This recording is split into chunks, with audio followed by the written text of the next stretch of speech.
Hi, everyone, and welcome. Today's episode is a conversation I had with Christine Eck, originally back on her Sacred Window podcast in December of 2025. And we're sharing the episode here with you on this feed as well so that you can enjoy both of our conversations together. Be sure to tune in next week to hear part two of the conversation, where Christine talks more about postpartum care, parenting, and how holistic care in Ayurveda can bring more skillfulness, trust, attunement, restoration to these seasons of life. Christine is a busy mother with four boys and therefore given plenty of opportunities to practice what she teaches on a daily basis. Christine is an Ayurvedic health consultant, a birth and postpartum doula, and the founder for the Center of Sacred Window Studies, which is an education platform for conscious postpartum care that's inspired by Ayurveda and other universal traditions that are found around the world. She established the Universal Mother Principles as a way of accessing foundational qualities of giving and receiving effective care.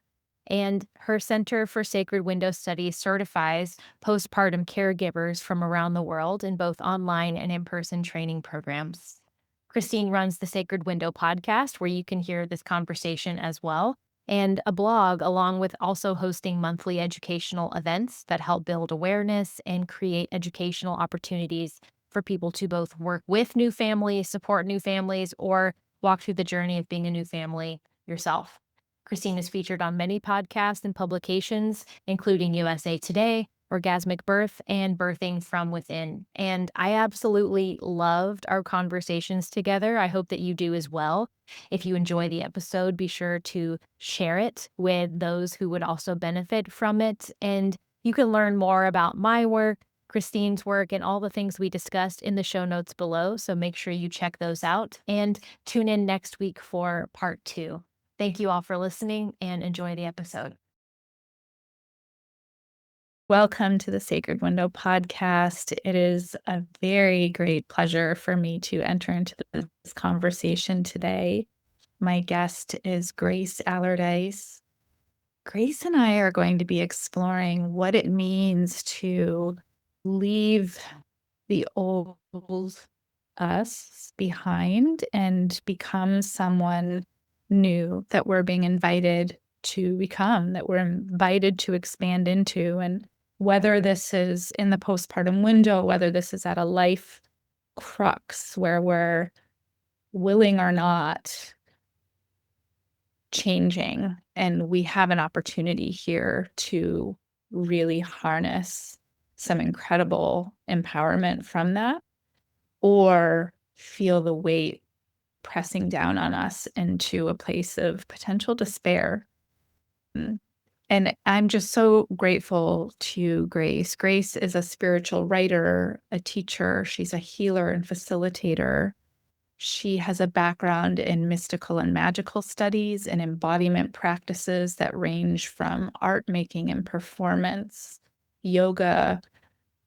And I really appreciate the way that you bring all of these callings into a practice of helping people explore life and ceremony and death and all the ways that those interact with each other to create a life that is,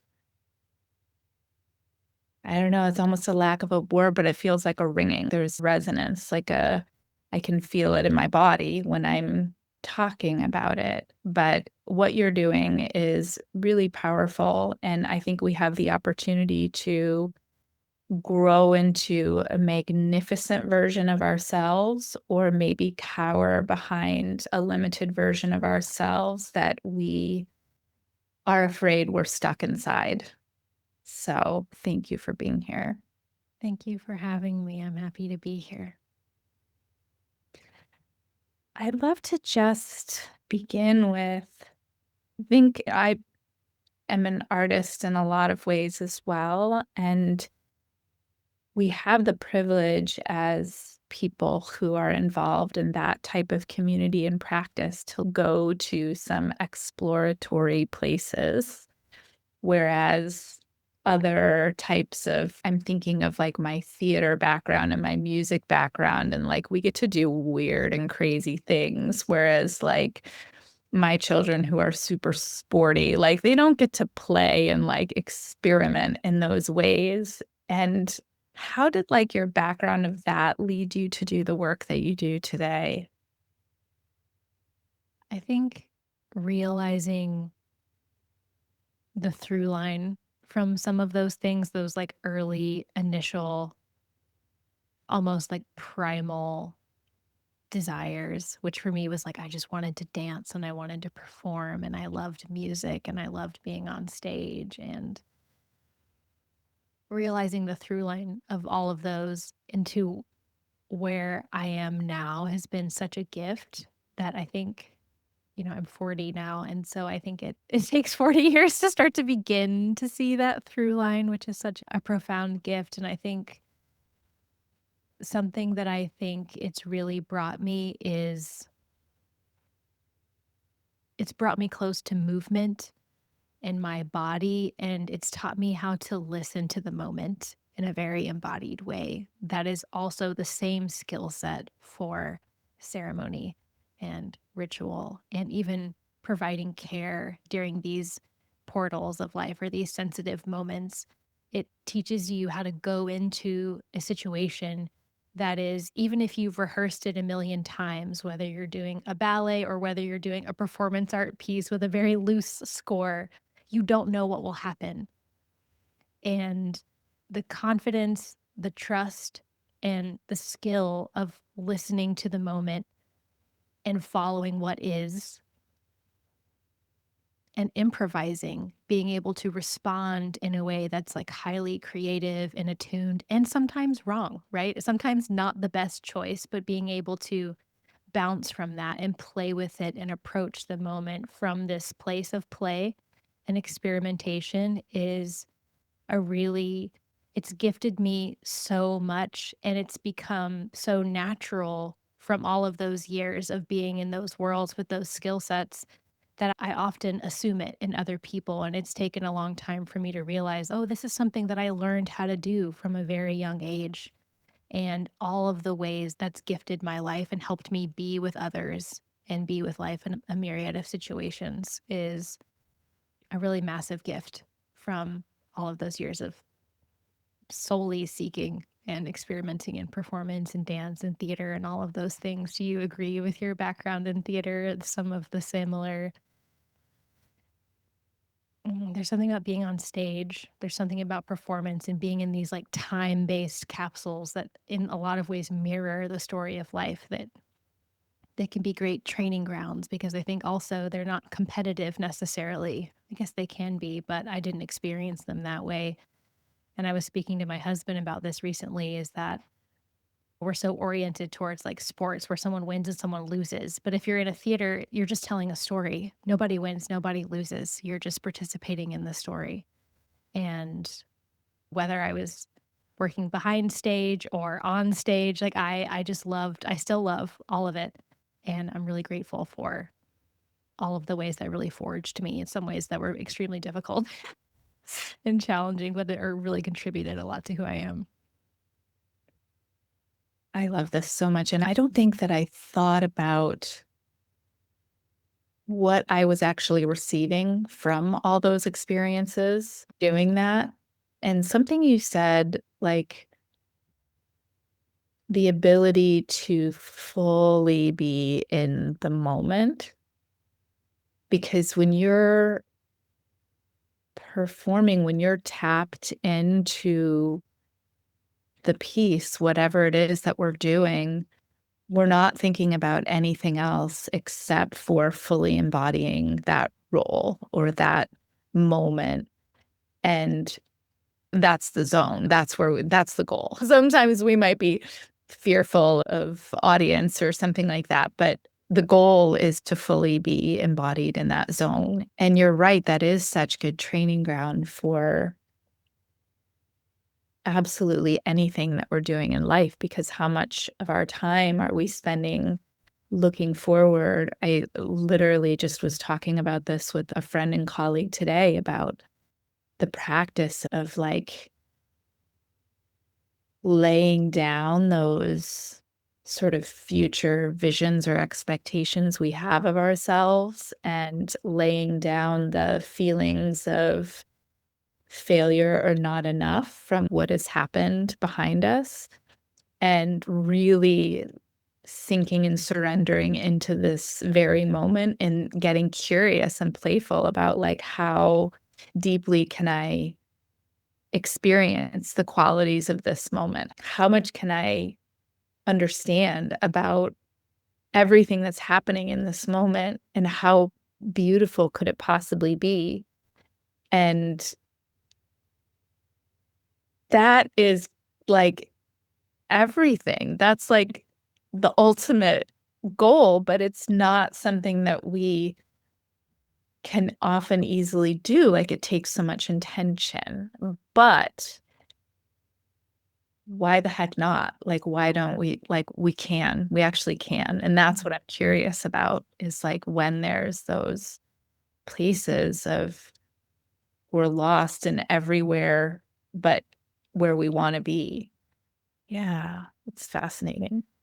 Yeah, I think those things that you mentioned, one of the things I like to say is beauty is everything, the capital B, beauty. And which is, I think, more than lipstick and mascara and flowers. But of course, it can be those things, but it's that like severe beauty of life, the way it like hurts a little bit when you're watching a sunset, or the way that you're hyper aware of this moment's going to end, even if it's perfect. The way that this experience of time and impermanence and embodiment, this endless transition and chapters beginning and ending, there's a way that it is exquisitely beautiful when we can bring ourselves to be present with it. And that will also ask us to be witness to how it breaks our heart open at the same time. And I think when we're seeing a goal or a desire, or we're feeling that discrepancy between where we are and where we want to be, sometimes it feels like an abyss or a chasm, and we have no idea how we're going to cross it. And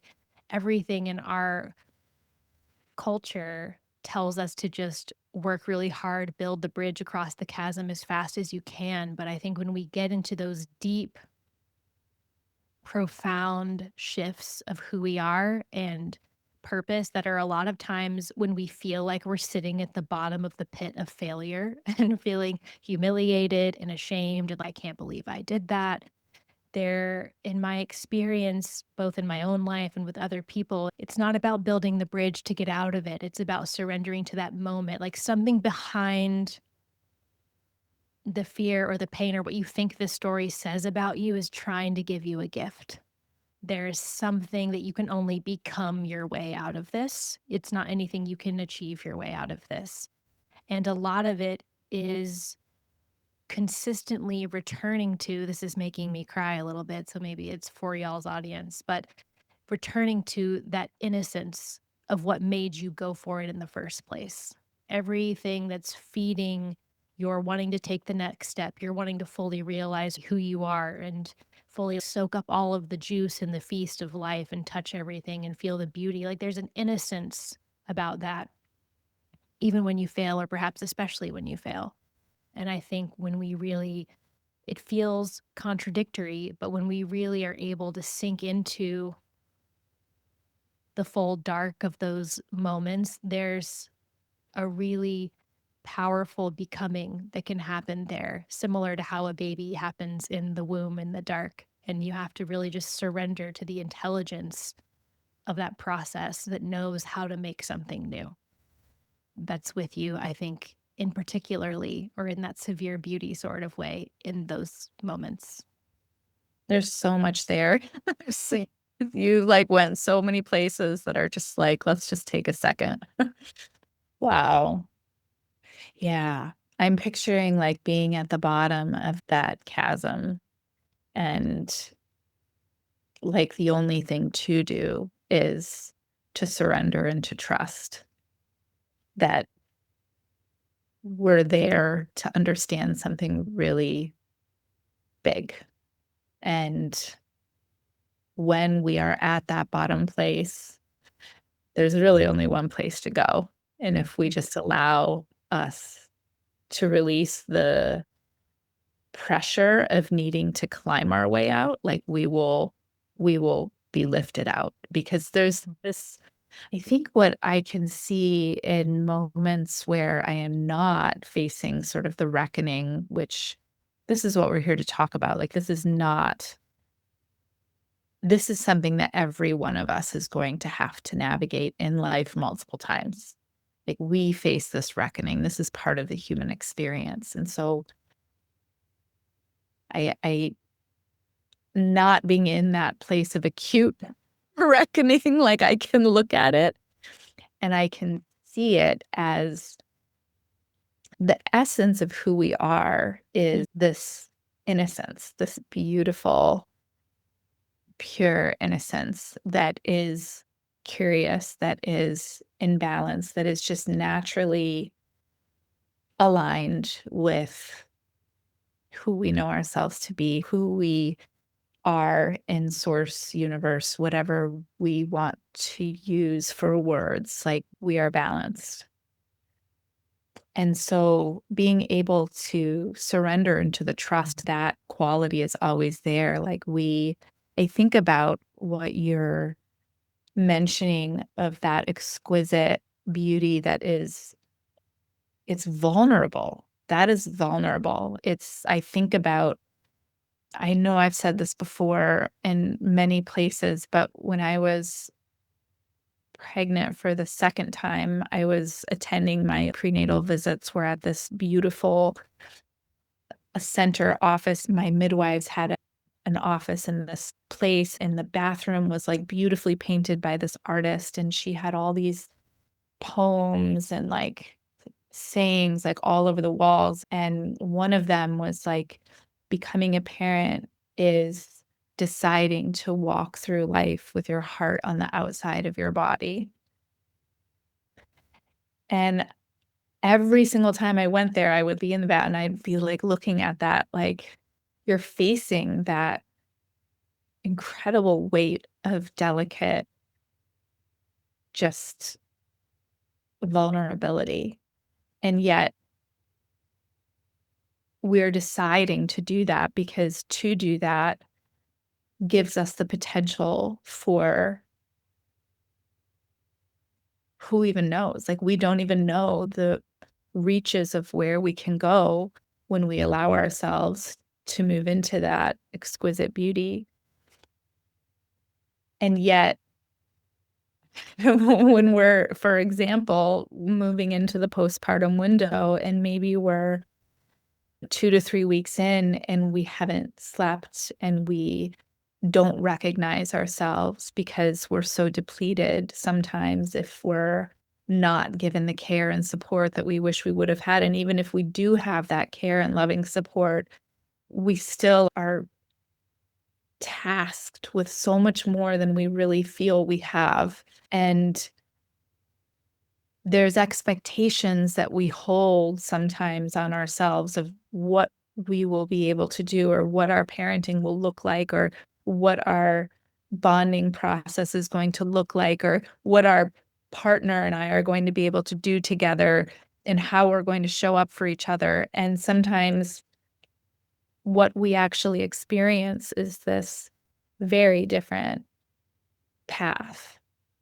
And all of a sudden, we're like little, like centimeter by centimeter each day, moving further away from this thing that we had thought was going to happen. And what I'm so curious about is this threshold where we come to where we realize I don't know how to surrender into this and feel good about myself in this journey anymore. And so many of us like come to places like that, whether it's in postpartum or not. And what does it look like to reclaim, to transform that fragile beauty?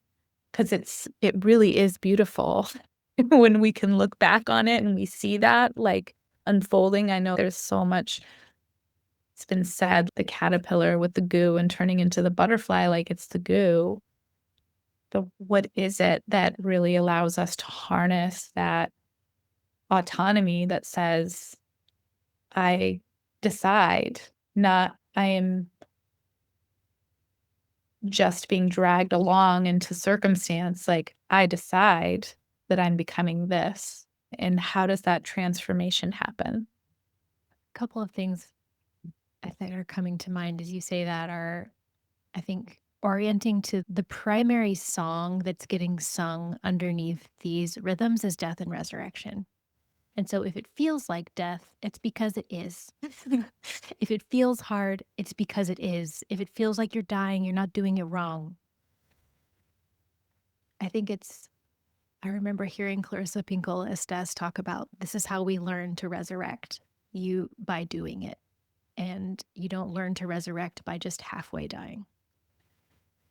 And I think, too, as care providers, people who hold space for other people, noting and marking those moments for yourself, going all the way in and letting yourself get burned all the way up so that you can come all the way back as this new and remade being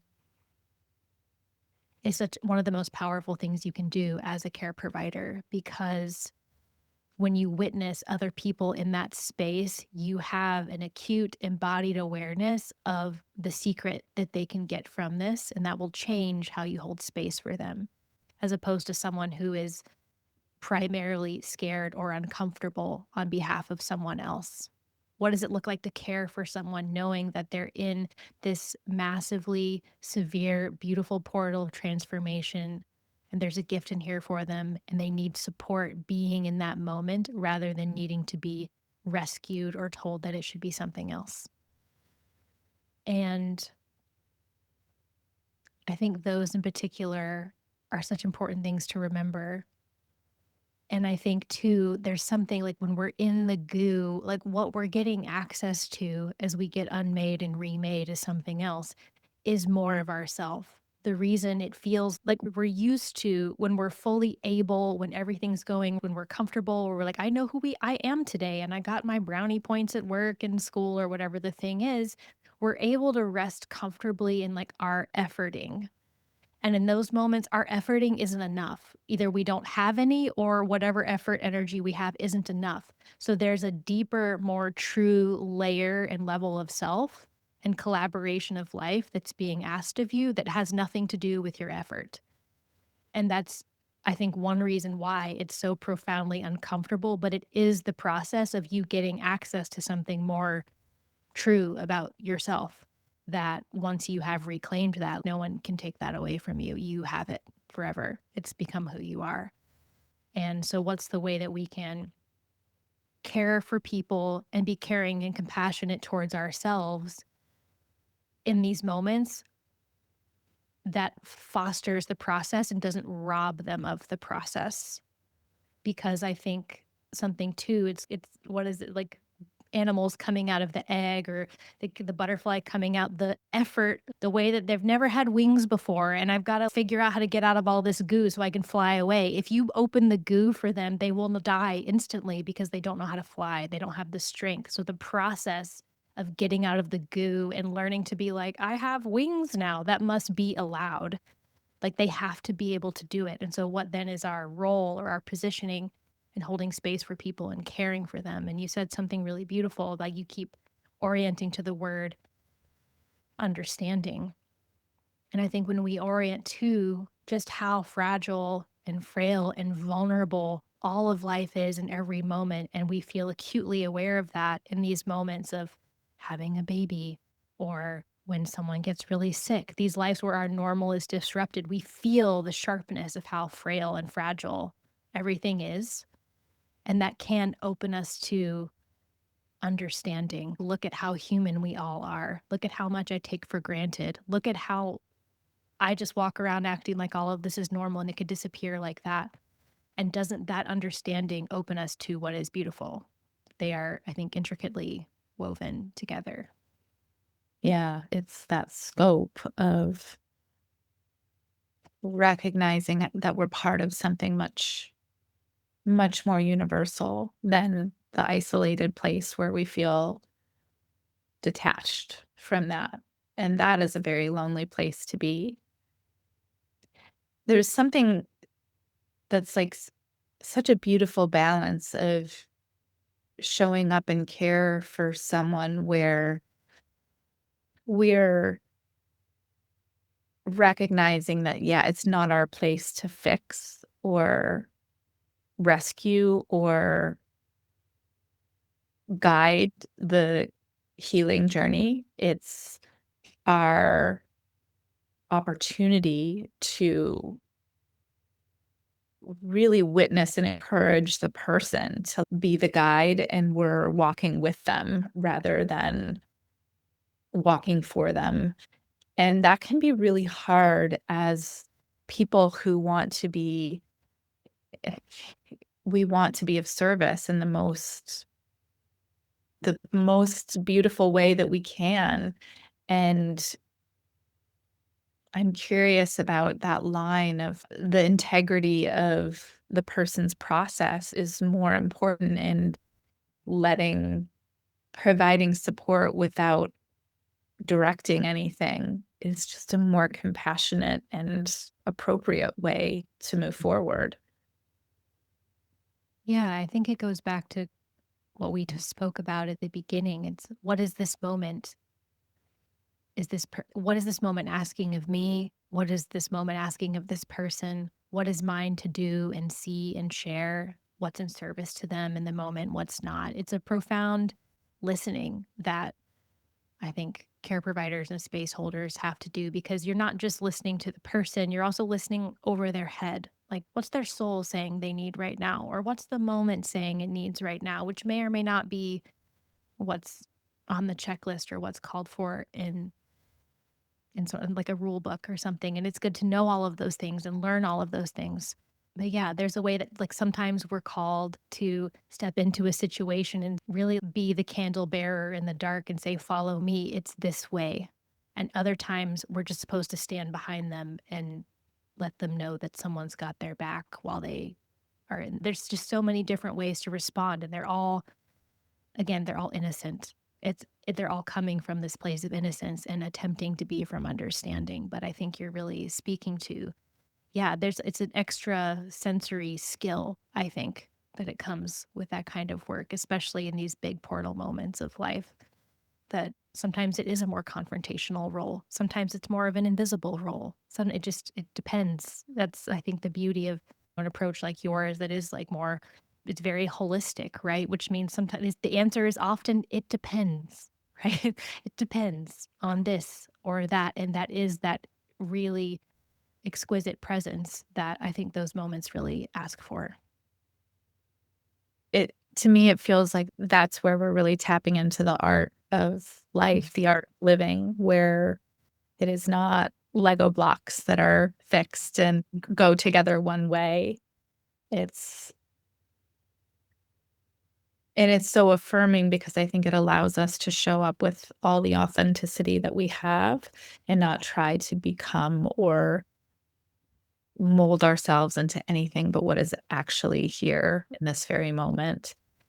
And I think something that comes up for me that I often reckon with myself is, and I have in my Ayurvedic constitution a good amount of pitta dosha, which means that I can get impatient. I want that transformation to be done already. I want to fast forward into this, come on, let's get this done. And the actual transformation comes in giving it the time that it needs to fully emerge.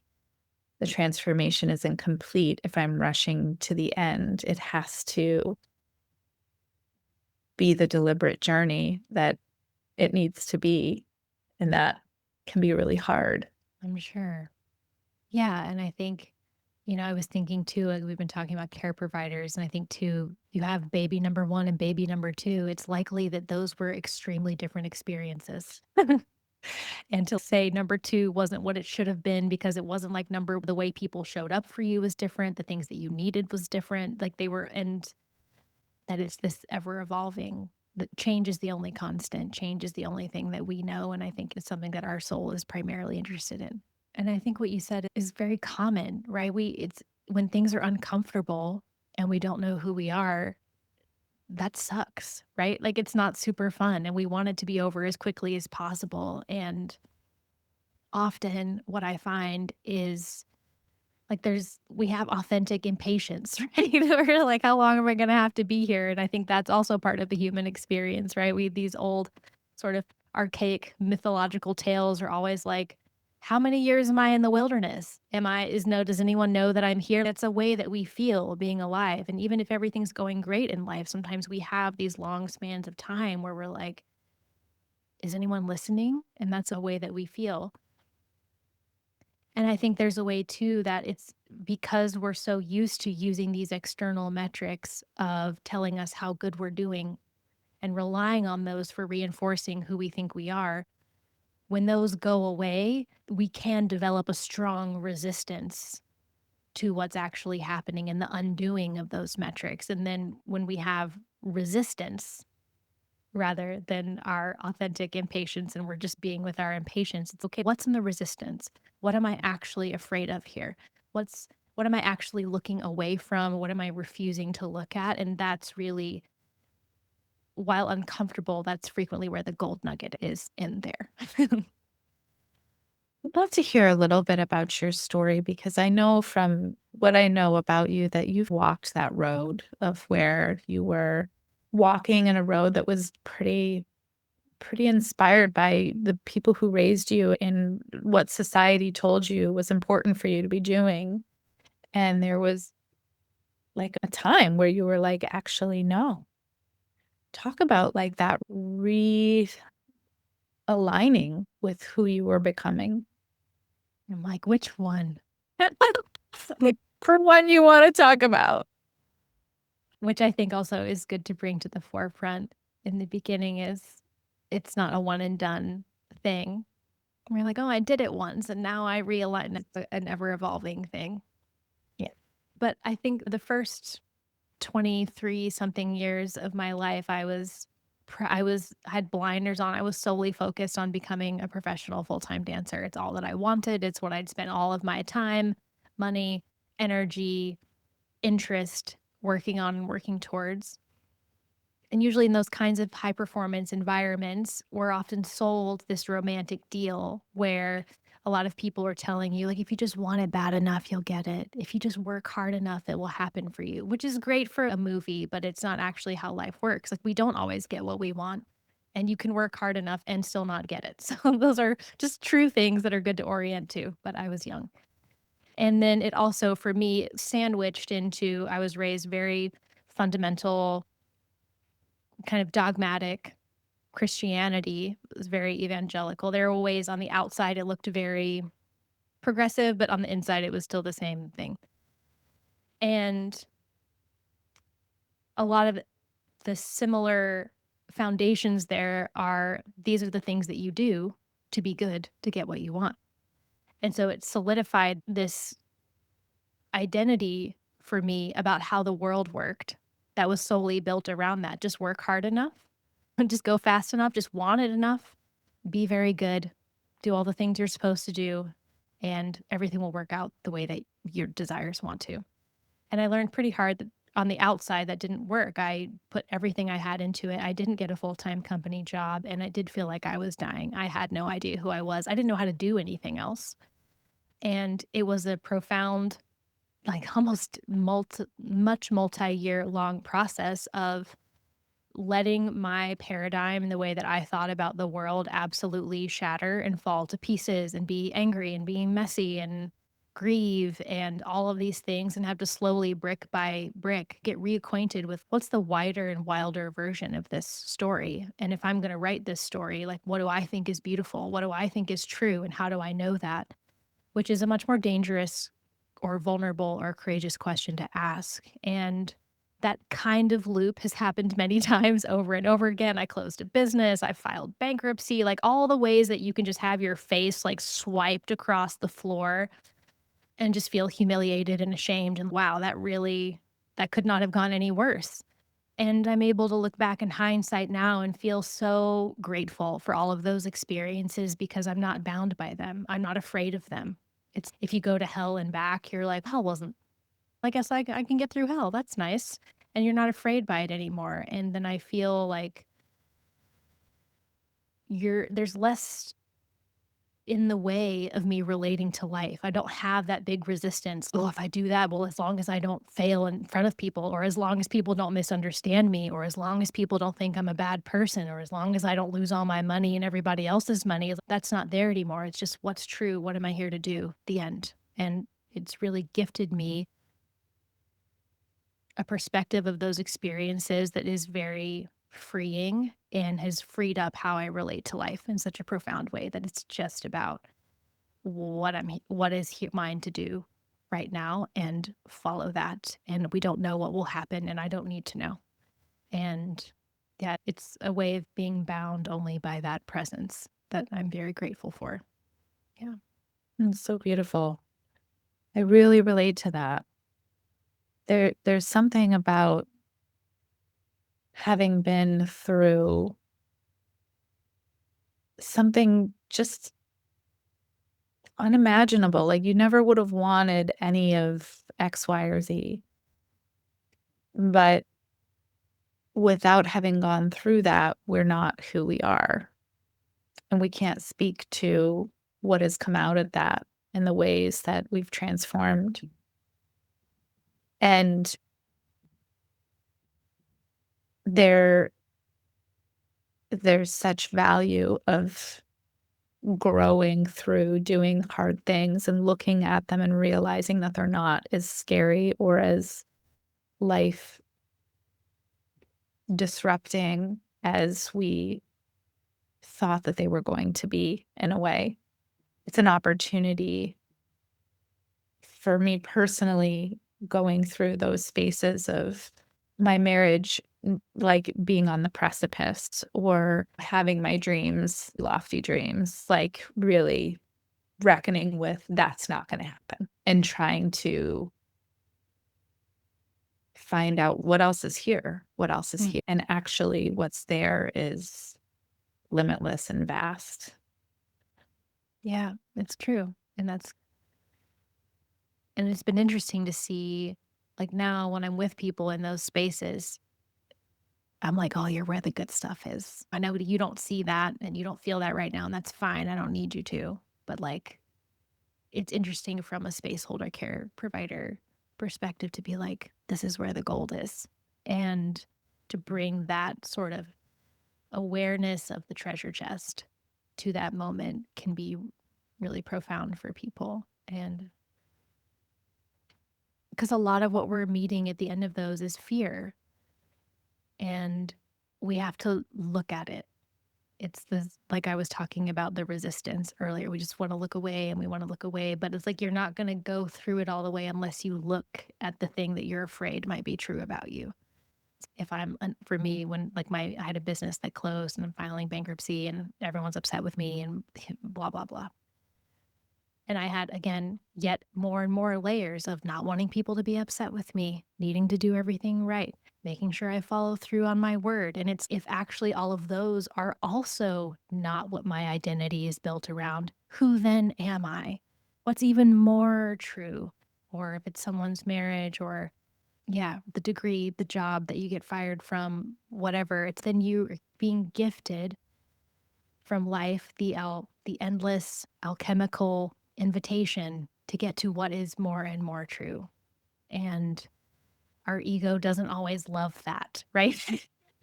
It doesn't look No. good on a resume, doesn't make for 5 tips to get to the top of your game, but it does bring you closer to rubbing up against life, which is actually the thing that we're here to do and actually the thing that we want to do. People don't have kids because they're like, this is the easy, sensical thing to do. No, they have some unspeakable, sometimes spontaneous, sometimes unconscious desire to be close with life in this way. And we don't know where that will go. And so if we're not guaranteed the outcome of chasing the dream and getting the thing, then what then is the role of desire? Is it to get everything you want and check things off your list? It's not. Like we'll get some of the things we want and we'll get other things that we don't want.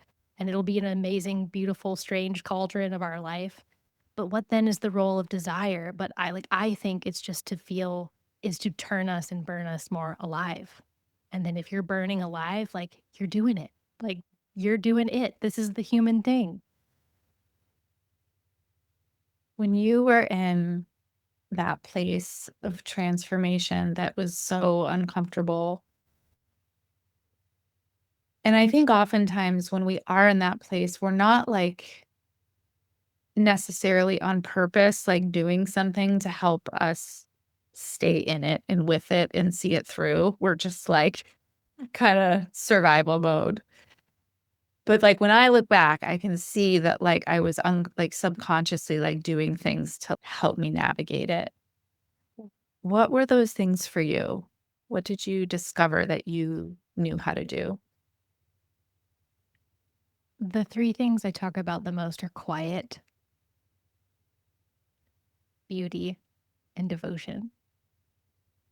And quiet, which is for me simply at some points in my life just been 5 minutes in the dark in the morning with a candle and a book that reminds me. Like, I don't know why it reminds me of who I am, but it sparks like a story or a thing that I'm like, that feels true. And that's all that I need to know in that moment. This feels true. This feels beautiful. And how do I move closer to it? And when you're in those moments, there's something really like instinctual and like primal almost. Like you don't have a logical reason why. You just know you want to be close to that feeling. And then that feeling softens you. And then you move closer to beauty. And then that opens you a little bit more. And then I find that those things together move me into devotion to the moment where I'm not primarily oriented around the resistance or the fear or the way I hope it goes or the way it doesn't go. Can I just make space and can I just find the beauty? And that will lead me to the next step, which leads to the next step, which leads to the next step. I'm remembering there was this window before I met my husband. I was living with my boyfriend at the time. We were living together and I was starting to feel profoundly disgruntled, like for no reason. He was like a wonderful person, a lovely human, but something in me was like, oh, I don't know. And I didn't know what to do and I didn't know what was wrong, but I just started getting up in the morning and being with my like Scottish folklore myths and playing this music and then finding this poem and then listening to this song and then crying in the car and then realizing, oh, I want something that makes me feel like that. And then 2 months later, I met my husband and a year later, we got married. So it was like, when I didn't know that, I just know that something was inviting me to move close to it. And it's like, I'm thinking about improv again. Just like sometimes you're blindfolded and just crawling through a big room full of people and you just got to feel your way around. It's like that. You just know that there's a song that feels like this, that often feels and sounds like something that you loved and that felt like home when you were a child. The story that you loved, the character that made sense, the song that you gripped towards. And you just got to follow that with your eyes closed in a way that you only can in a theater or dance improv class with a blindfold on. It's such a good, powerful reminder that we don't need like the top 5 tips to navigate a life change. That's honestly like w- that wisdom is innate, Yes, and we can trust that we will be the guide. life is That close to you already. yeah, it's here. It's here. And you just need to feel that first step because then that next step shows you what the next one is. It's just one step. Yeah. Yeah. It's like being in the dark in the forest at night. As you can only see that next. And eventually your eyes adjust. And then the little fox comes in and is follow me. And then you follow the fox for a minute. And then you hear a creek and you're like, I'm thirsty. Let's go towards the creek. It's got its own wisdom. Life's already behind you. Life's already close to you. But it will ask for different skills. And these are the mother skills, I think. The nighttime skills, the lunar skills, they're different than the skills that got you through college and got you a degree. They're not the same. Yeah. Yeah. They're the quiet ones that are always there and that it takes turning off the light. It does. Which sometimes we do on purpose, and other times, like in the postpartum window, life does it for you. Yeah. Yeah. Yeah. Ugh, Grace. Thank you so much. That Mhm. was, I think, whether we realize it or not, even when we're walking through a space that feels like it's cruising, like this is figured out, there's an opportunity to see so many more layers in this multifaceted divine path that we are on, and how much more beauty can we experience when we get curious about the layers that we're not looking at. It's true. It's definitely true. Yeah. It's if those portals are not things to be conquered or achieved, but they're things that change us and we get through them. And then we don't banish them like, oh, that was a terrible time. I can't believe that happened to me. But how do we learn to walk with them so that then we have the portal at any time? And I think that they can be something that's always in our backpack or a way that we listen to, like you said, a layer, this other frequency of a story that's always happening. And it can open us up to so much understanding and compassion. And I think ultimately connection with what it is to be alive, which is all that really matters, really. Grace, when you work with people on these paths of rediscovery and healing, what does that look like? It depends. That depends. It depends. Everyone's edge is different. I primarily work, I think I have a very close energy with this sort of dark mother initiatory portal that I'm very close to. And if I'm working on the internet, we're primarily working via Zoom. And like, how do we bring in more of this awareness and facilitate the inner awareness, but also the somatic capacity and also the erotic capacity to be fully with life in this moment so that you can become what life is trying to get you to. And then if we're in person, I'm bringing a lot of those similar tools, but I love being in person so much. There's a way that we can bring all of the beauty and all of the senses and the touch to really engage transformation in a way that doesn't feel like trauma. It's if we have enough space for it and if we're oriented towards life in such a way that is like really spacious and mysterious, if our body has the somatic capacity, if we stay connected to our erotic desire flame, then transformation can become something that we're good at and that we enjoy and brings us closer and closer to the capital I intimacy that is what it is to be human. And so sometimes I'm working with people on Zoom and we're doing coaching or we're doing shadow work, or sometimes I'm leading a pleasure circle in my membership, and sometimes I'm doing a wax ceremony over here. Sometimes I'm putting my hands on people and praying for them and singing over them while they cry on a table. It just depends on what the moment asks for and what shape of the moment as we're in together. But pretty much beauty, devotion, the erotic, and the mother are all going to be in the mix together. I think you're on mute, Christine. Thank you. My beautiful son came home and muted myself. I think what I hope that every listener that is with us here can take away is that we don't have to walk those moments of reckoning and transformation all by ourselves.